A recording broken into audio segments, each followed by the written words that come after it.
Welcome back to another technical deep dive here in the debug zone. Today, we're tackling a big question and breaking it down with insights from other users. Hopefully, this clears up some misconceptions and helps you get the answer you need.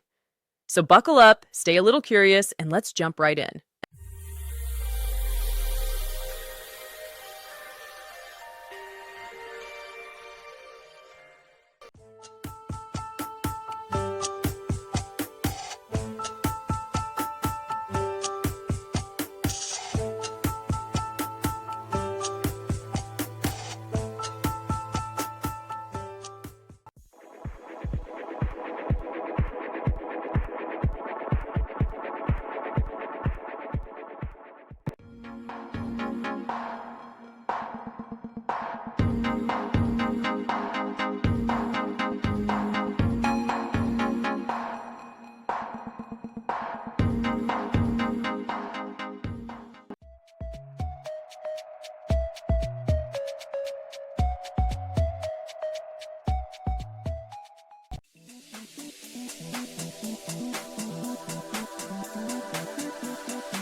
And that's a wrap.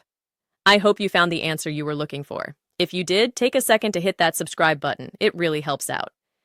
And let me know in the comments which solution worked best for you. See you next time in the debug zone.